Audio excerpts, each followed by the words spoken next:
அன்புக்குரியவர்களே, இந்த நாளிலும் உங்களை சந்திப்பதில் உள்ளபடியே கர்த்தருக்குள்ளே மகிழ்ச்சி அடைகிறேன். கர்த்தரை துதிக்கிறேன், ஸ்தோத்தரிக்கிறேன். இந்த பண்டிகை காலங்களில் தேவனுடைய பிறப்பு, ஆண்டவருடைய காரியங்களை நாம் தியானித்து கொண்டிருக்கோம். அந்த பிறப்பின் சம்பந்தமான காரியங்கள், பண்டிகை யாருக்குரியது என்பதை இப்படியெல்லாம் நாம் தியானித்து கொண்டிருக்கிறோம். இந்த நாளிலும் கூட வேதத்திலிருந்து ஒரு வசனத்தை வாசிக்க விரும்புகிறேன்.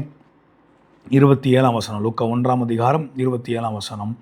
தாவீதின் வம்சத்தனாகிய யோசேப்பு என்கின்ற நாமமுள்ள புருஷனுக்கு நியமிக்கப்பட்டிருந்த ஒரு கன்னிகையின் இடத்திற்கு தேவனாலே அனுப்பப்பட்டான். அந்த கன்னிகையின் பேர் மரியாள். மரியாளை குறித்து வேதத்தில் ரொம்ப அழகாக நிறைய வசனங்கள் எழுதப்பட்டிருந்தாலும் எனக்குள்ள ஒரு கேள்வி இருக்கும். மரியாளை தெரிந்து கொள்வதற்கு காரணம் என்ன? மரியாளிடத்தில் விசேஷமாக இயேசுவின் பிறப்பு, இயேசு பிறப்பதற்கு தெரிந்து கொள்ளப்பட்ட பாத்திரமாய் மாறுவதற்கு காரணம் என்னன்னு சொல்லி ஒரு 2 வசனத்தை நான் காண்பித்து கொடுக்க விரும்புகிறேன்.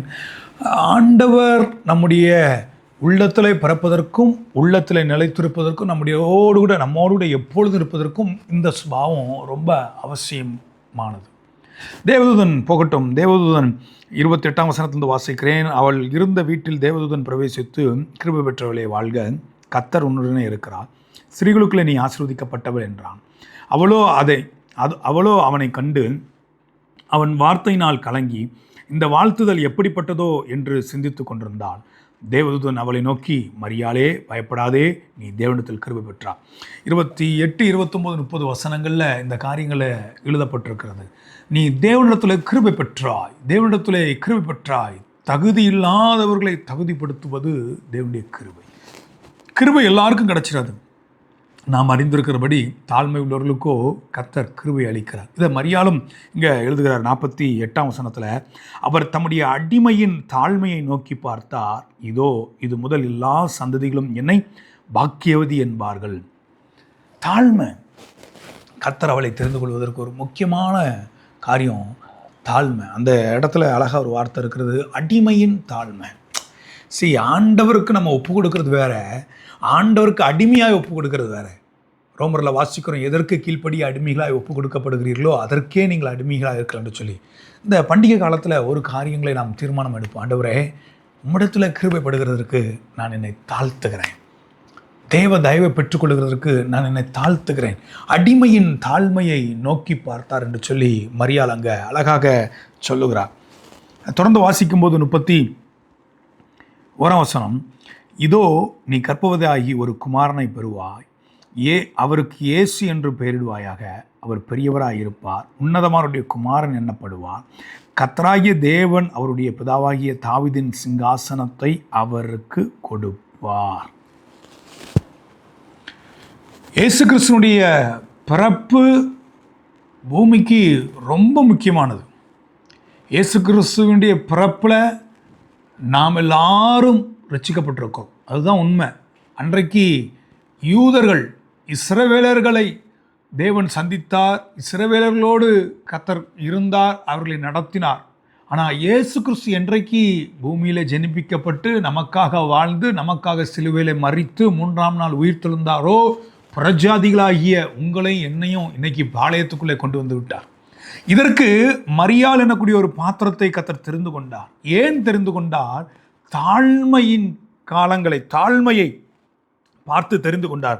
தொடர்ந்து வாசிக்கும்போது 49ஆம் வசனத்திலிருந்து வாசிக்கும்போது, வல்லமையுடையவர் மகிமையானவைகளை எனக்கு செய்தார், அவருடைய நாமம் பரிசுத்தம் உள்ளது, அவருடைய இரக்கம் அவருக்கு பயந்தவர்களுக்கு தலைமுறையாக உள்ளது. ஒன்று தாழ்மை, அடிமையின் தாழ்மை. தாழ்த்துறோம், என்னை முழுக்க தன்னை தாழ்த்துறார். 2, அந்த வசனத்தில் போட்டிருக்கு, 50ஆம் வசனத்தில், அவருடைய இரக்கம் அவருக்கு பயந்தவர்களுக்கு தலைமுறையாக இருக்குது. தாழ்மையோடு கூட கர்த்தருடைய இரக்கத்திற்காக தேவ சமூகத்தில் பயந்து இருக்கக்கூடிய ஒரு அனுபவம். இந்த திவ்ய சுபாவங்களை இயேசுவை பிறக்க வைக்கக்கூடிய ஒரு இயேசுவுக்கு தாயாக மரியாளை தகுதிப்படுத்தி விட்டது. நான் இன்றைக்கு ஒரு கேள்வியோடு முடிக்க விரும்புகிறேன். இயேசு இன்றைக்கு பூமியில் பிறந்ததை கொண்டாடுகிறோம். பரலோகம் எதை நினைத்து கொண்டாடும்? ஒருவனுடைய உள்ளத்தில் இயேசு பிறந்தாதான் கொண்டாடும். ஒருவன் மனம் திரும்புகிற ஒரு பாவி நிமித்தம் பரலோக ராஜ்யம் முழுவதும் சந்தோஷமாக இருக்கும். என் குடும்பத்தில், என் வீட்டில், என் உறவுகளில், என்னுடைய அக்கம் பக்கத்தில், என் தெருவில், என்னுடைய சமுதாயத்தில் ரட்சிக்கப்படாத எத்தனையோ பேர் இருக்கிறாங்க, மனம் திரும்பாத எத்தனையோ பேர் இருக்கிறாங்க. இவர்களுக்கு மனம் திரும்ப வேண்டும். இவர்கள் மனம் திரும்பினால் பரலோகம் முழுவதும் மகிழ்ச்சி உண்டாகும். மனம் திரும்புகிற ஒரு பாவி நிமித்தம் பரலோகத்திலே சந்தோஷம் உண்டாயிற்று என்று சொல்லி பார்க்கிறோம். பாவிகளை ரட்சிக்கவே கிறிஸ்து இயேசு உலகத்தில் வந்தார் என்று சொல்லி வேதத்தில் தீமோத்தேயுல நம்ம வாசிக்கிறோம். இன்னைக்கு நம்ம யோசிச்சு பார்ப்போமே, தேவ சமூகத்தில் நம்மை அர்ப்பணிப்போம். ஆண்டவரே, நீர் அன்றைக்கு மரியாளிடத்தில் பிறப்பதற்கு தாழ்மை என்ற சுபாவம், தேவ பயம் என்ற சுபாவம், அடிமையின் தாழ்மை என்று சொல்லி தன்னை முழுமையாக அர்ப்பணித்தாலே, அதே போல இன்றைக்கு உலகம், தேசம், சபை, என் குடும்பம், என்னுடைய இனம் தேவனை அறிந்து கொள்வதற்கு எனக்குள்ள இப்படிப்பட்ட சுபாவத்தை கொடுங்க ஆண்டவரே. அவர்களிடத்திலே, அவருடைய உள்ளத்திலே, அவருடைய இல்லத்திலே கிறிஸ்து பிறப்பதற்கு நான் ஒரு காரணராக, நான் ஒரு காரணமுள்ளவனாக மாறுவதற்கு இந்த தாழ்மையின் சுபாவத்தை, தேவ பயத்தை நீங்கள் எனக்கு கொடுங்கன்னு சொல்லி கேட்கும்போது, இந்த பண்டிகை காலத்தில் அப்படிப்பட்ட கிருபையை தந்து, இந்த வருஷ கடைசியில் அப்படிப்பட்ட கிருபையை தந்து கர்த்தர் நடத்த நமக்கு போதுமானவராக இருக்கிறார். நம்மை அர்ப்பணிப்போம். பண்டிகை கிறிஸ்துவுக்குரியது. பண்டிகை கிறிஸ்துவுக்குரியது. இந்த பண்டிகை காலங்களில் ஆண்டவரை பிரியப்படுத்துவதற்கு, கிறிஸ்து ஒவ்வொரு உள்ளத்திலையும், ஒவ்வொரு இல்லத்திலையும் பிறப்பதற்கு நான் காரணமாய் மாற என்னை அர்ப்பணிக்கிறேன் என்று சொல்லி அர்ப்பணிப்பீர்களா? கண்களை மூடி ஜெபிப்போம்.